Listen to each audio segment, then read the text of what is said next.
Forests impact our daily lives, even in the midst of a busy, noisy, concrete city center. They perform key ecosystem services such as cleaning water, reducing soil erosion, providing habitat for wildlife. Rwanda's population is largely dependent on subsistence agriculture for its livelihoods, with an estimated 70% of the population practicing subsistence agriculture. In 2011, at the beginning of the Year of the Forest, the Rwandan government made an ambitious commitment to bring a total of 2 million hectares of forest under restoration by 2030 under the auspice of the Bonn Challenge. Following this commitment, the IUCN and WRI began a national forest landscape restoration opportunity assessment to determine pathways and options for achieving the FLR target declared in the Bonn Challenge. This project was very interesting. The project had 4 components. We had a component on really piloting landscape restoration on the ground, delivering 18,000 hectares restored. We had the second component of institutional capacity development. The third one was around the policy. And then the fourth one was scaling up landscape restoration from Rwanda across the continent of Africa. And today we celebrate 112 million of commitments across the continent. The forest landscape restoration was launched in 3 respective districts as a case study. Welcome to the district of Gicumbi, Gatsibo, and Nyabihu, where we'll find success stories from the Forest Landscape Restoration Program. Of course, districts were very key in the implementation, in addition to other partners. And then other components, of course, we worked with different stakeholders across the country. And one of the things that we celebrate today as IUCN is that landscape restoration has become really a program. Gicumbi district is one of the key areas that saw the implementation of the forest landscape restoration. Among the objectives of the project was an effective mindset shift to promote agroforestry, among other initiatives. Fast forward a few years, the target was reached with 7,000 hectares of tree planted from street borders to riverbanks. IUCN twakoranye ibikorwa bitandukanye kuva 2016 bagitangira, yakoreye mu mirenge itandukanye yacu, aho badufashije gutera ibiti bivangwa n'imyaka ndetse bigera ku buso burenga hectare 2,000 mu mirenge ya Bukuri na Ruvune, naho badufashije gusubiranya amashyamba yarashaje no gutera yandi ku buso bugera kuri hectare 200, ndetse habaho no kubungabunga inkengero z'imigezi ya Muturirwa na Murindi, haterwa ibiti bya rinusi mu rwego rwo kubungabunga za nkengero z'imigezi no kurinda kwangirika kw'icyayi cya Murindi muri kiriya gishanga, ndetse no gutera amashyamba tudataragurika cyangwa ngo dusimbuke, kugenda tuyegeranya ku buryo bugize, ku buryo imisozi bagiye bateraho usanga ari ahantu hanini hagari hagaragarira n'amaso, bigatuma amashyamba yiyongera. Ku murima wanjye abiti iyo bikuze hari amababi agwa hasi akaba ifumbire, nkahinga nkabona nta kibazo bitera, n'ubusaruyemo amasaka no munsi y'igiti amasaka yareze. Nta kibazo ibiti biteye, ntago byona kandi bitanga n'umwuka mwiza aho duhinga, nta bizuba ryinshi riba rihari kandi ukabona nta kibazo ibiti biteye. Rwose ibiti bivangwa n'imyaka bitugwa neza, binabaye na ngombwa mwana twongerera mukaduha n'ibindi bivangwa n'imyaka n'imbuto ziribwa kuko turazikeneye. Wenda mu izina ry'ubuyobozi bw'uyu murenge wacu wa Manyagiro, nshimira uyu muryango IUCN wadufashije gutera ibi biti. Habayemo inyigisho, abaturage barahuguwe gukora pepiniyeri, gutera ibiti. Turabashimira cyane rero kandi twumva ko bishobotse bazanagaruka, turacyafite icyo gukora, rwose twababonyemo abafatanyabikorwa beza. Being another key area of implementation of the forest landscape restoration implementation, Gatsibo district brought a huge impact to various stakeholders such as the Rwanda Water and Forestry Authority through agroforestry, among other initiatives. The project saw 584 hectares of trees planted around the area. umushinga twakoranye neza kandi ngira ngo biri no muri politiki y'igihugu cyacu yuko mu kurengera ibidukikije tugomba gufatanya n'abantu batandukanye. IUCN rero mu myaka 3 ishize twarafatanyije hectares zirenga 500 badufashije gutera, tunashyiramo noneho n'imirwanyasuri kugira ngo ubutaka ayo mashyamba ateyeho bwo kuzagenda ngo bujyane n'ayo mashyamba. Ariko nanone imirwanyasuri iyo iri ku misozi cyane cyane ihanamye, amazi araza akajya muri iyo mirwanyasuri akaba yagaburira bya biti.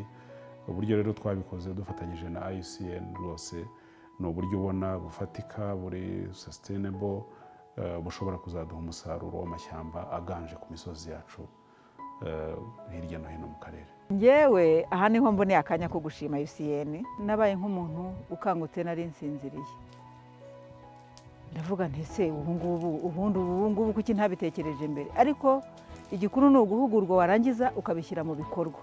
Ubu bwenge bampaye ntabwo ari jye babuhaye jyenyine.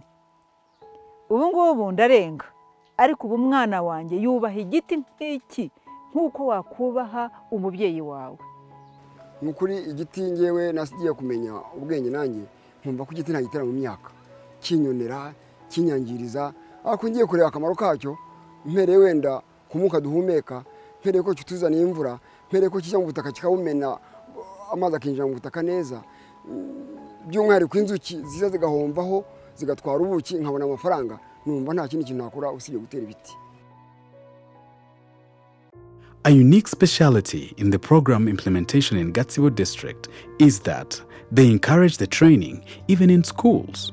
Kuri bya biti bigeze kuba twarabashije kubyitaho tukabikurikirana birashimishije. Umusaruro harimo kubungabunga ibidukikije, kuba bitanga nk'ibiti nyuma y'amashuri bituma nta muyaga waza ngo dusenyere, kariyanza nayo zituma ubutaka budasaza ngo bugunduke, kandi tukabona ko ibyo biti mu gihe kiri imbere twazajya tugikoresha mu kazi kajyanye n'iterambere ry'ikigo, haba kubibazamo intebe, ameza n'ibindi bikoresho dukoresha, utubati, ibikoresho dukenera mu kazi k'ikigo cya buri munsi. Twafashe nk'aha ngaha turi ubusitani tureba, twavuze yuko buri munyeshuri akwiye kujya afata nk'ururabo rwe cyangwa igiti cye akacyuhira kikarinda kizamuka kigakura, avuga ati iki giti ni ngewe wagiteye, akahasiga fice nziza avuga ati ni iki giti bazajya bakinyibukiraho kuko nicyo gitumye hano hantu hamera neza. The district of Nyabihu is among the various regions that saw great efforts invested in afforestation. This improved by far the resilience of the area to flooding, increasing livelihoods and conservation, as well as other benefits. Gahunda yo gutera ibiti yangiriye akamaro, ariko mbere kubwo abaturage batari bakabimenya twabonaga ntacyo bitumariye. Ariko ikintu cyaje kudushimisha, ahantu twakoreshaga ari amababi ya rinusi niho twabonaga umusaruro uhagije, kandi n'ubutaka bwari bwaragurundutse, ubutaka bugarukana ubuzima bwabwo. Mbese buri muturage wese yamenye akamaro k'iki giti, ntawe ugipfusha ubusa. Ubundi ikiyaga cya Karago cyasaga nabi rwose kubera amasuri yavaga mu misozi, noneho imishinga idufasha kurwanya isuri. Ibyo byadufashije kugira ngo ibiti birinde isuri yamanukaga yerekera mu kiyaga cya Karago. Akamaro rero bimfitiye, bimpa ibyatsi ndwanyisha isuri, ni kandi mpinga n'ibinyomoro iwanjye, bimpa isaso ry'ibyo binyomoro. Ikindi byatangiye kumpa no ku mafaranga, kuko usibye kumpa inkwi bimpa n'amafaranga akomoka ku mbaho. In the hills of Bigogwe sits the popular breast, Ibere rya Bigogwe. You might not know, that came at a time when the area was affected by flooding. Trees were then planted on those hills as a measure against the flooding, and that was how the breast of Bigogwe came to be.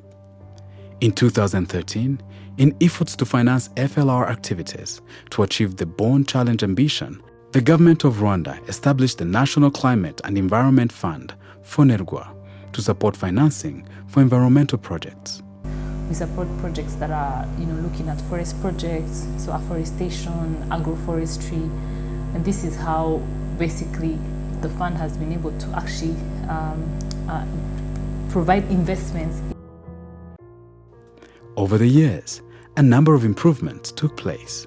These include effective coordination among responsible government agencies such as the Ministry of Agriculture and the Ministry of Natural Resources.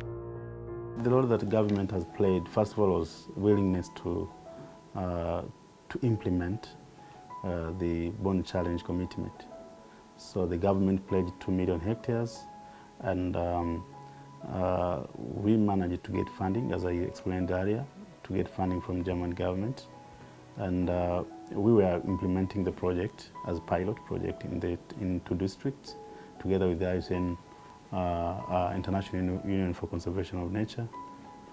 But apart from that, the report on assessment of opportunities of landscape restoration, the government continued to allocate some funding, some budget for tree planting as part of forest landscape restoration. Join us in a cause of rendering Rwanda a green country.